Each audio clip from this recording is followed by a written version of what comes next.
can almost relate sa kanyang situation na pinagdadaanan ngayon. So, of the three... Ang dami niyang, pati si Speaker Boji, pati si Majority Leader Sandro Marcos. Nako! Medyo hirap. May threat pa sa kanilang leadership. Nako, may threat daw sa kanilang leadership. Nagkaroon nga ng bantaan, mga kababayan, Boji D. At saka kay Sandro Marcos. Nako, mga kababayan, ha? Abay, may banta na ho sa kanilang mga hinahawakan na titulo dyan sa Kongreso. Nako, paano na kaya ito? Ha? Dito nga mga kababayan ay pinipigilan ng mga hinayupak na senador. Ito pong dahil dito sa pondo ng DPWH. Huwag nyo nang bigyan at ito kasi mga kababayan. Pinipigilan nila na magkaroon ng pondo yung DPWH kasi gusto nila walang maipakitang proyekto si Pangulo. Walang matapos, konti lang ang matapos, gano'n. Kasi mga kababayan, babango si Pangulo kapag ka po nagsipag si Benz Dizon. Apo, nakukuha niyo po ba? Nasusundan niyo po ba yung sinasabi ko? Ganito ho yan, uulitin ko dahan-dahan. Kapag ka ho hindi nabigyan ng sapat na pondo, ang DPWH, yan po yung talagang kitang-kitang may nagagawa ang isang administrasyon eh. Yan pong DPWH, malaki po ang ginagalawan yan eh. Kaya nga po si Digong noon ginamit yung salitang BBB. Oo. Diba? Yung po yun, yung build, mga kababayan, ginamit ni Digong kasi nga po, malaki pong impact po yan sa sambayanan. So ngayon, ang ginagawa nila, mga kababayan ko, pinakalat yung BBB na yan, yung build ni Digong. Pero hanggang pakalat, wala namang na-deliver. Apo? So ngayon, eto, ang DPWH, sa panahon ni Pangulong Bongbong Marcos at sa panunungkulan nitong si Mr. Interview, mga kababayan, ginigipit nila. Ginigipit nila mga kababayan. Ito pong pondo. Ito ngayon, sana'y lagi niyong tandaan, na kapag ka po napigilan yung pondo para po sa DPWH, sana wag kayong maghanap ng proyekto. Pwede naman yun eh. Wag nyo nang ibigay.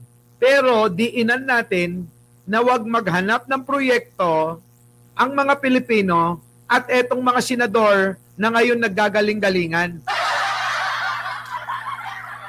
Ang problema sa 2028 election, etong mga naggagaling-galingan at umaharang ng mga senador, na dyan po sa pondo ng DPWH, yan pa yung mga mauna, wala kayong nagawa.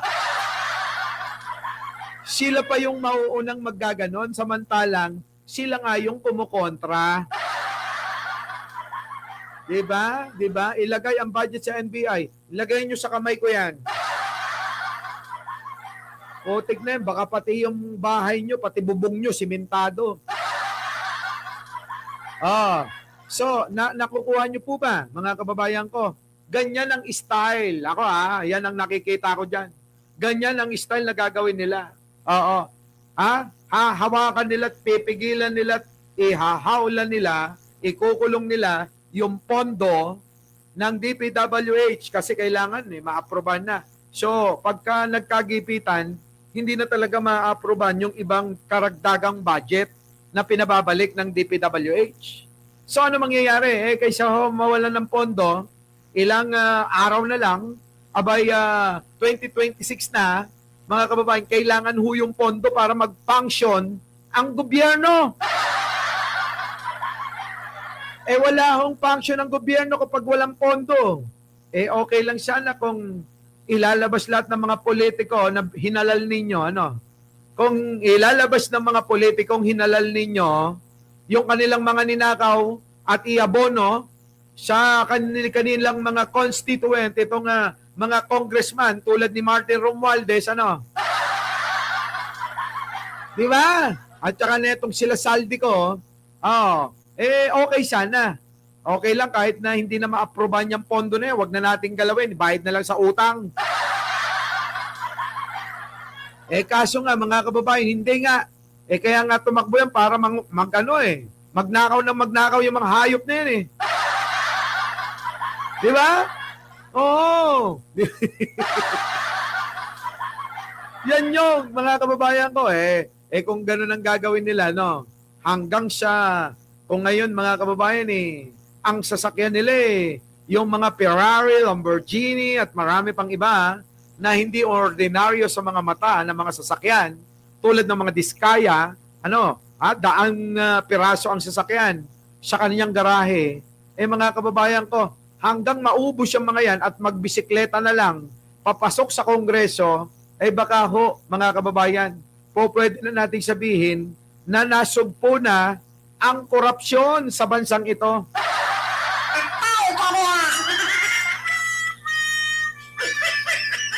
Diba? Yan yung mga kababayan. Diba, no? So, ngayon, mga kababayan ko, hindi naman ganun ang mga congressman na mga binoto nyo tulad ni Martin Romualdez. Diba? Nakaw-nakaw dito, nakaw-nakaw doon. Tulad ni Pulong, pasyal dito, pasyal doon. Nakaw dito, nakaw doon. So, ano mangyayari, mga kababayan ko? Wala talaga, di ba? Wala. So, maghihintay ito ng mangyayari na mapipilitan na lang itong mga ito na sige na lang. Kung wala, wala. Ganon. Eto na. So, sir, parang of the hindi teacher. naman pagbibigyan. Ito yung nasagap ko Pag hindi nyo pinagbigyan yung mga individual namin, magkakasubukan tayo. Mahirap yon kasi may balancing act ka. Pero kanina... Kita nyo, kung hindi nyo pagbibigyan, abay talagang magkakasubukan na tayo. Payag ba kayo mga kababayan, lahat ng mga kongresista ikulong natin sa kongreso? Naisip ko lang to, Payag ba kayo? Lahat ng mga kongresista ikulong natin dyan sa kongreso. Dyan sa plenaryo nila mismo. Tapos, bigyan natin ng tag-iisang kutsilyo. Mga hayop kayo, pare-pares naman kayong magnanakaw, magsaksakan na kayo.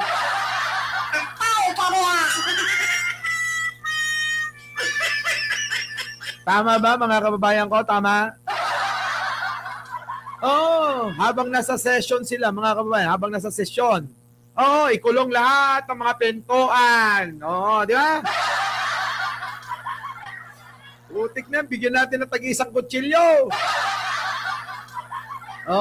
Ang matira, matibay, Mga hinayupak itong mga ito, mga kababayan, wala nang binigay na mabuting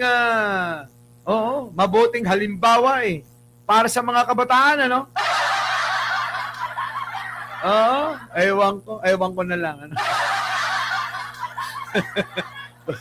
Unahin nyo si Martin. Di ba? Isunod nyo si Saldico.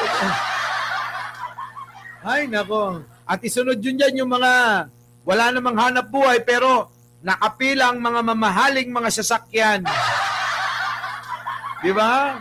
Yan yung mga pagtulong-tulungan nyo. Ewan ko na.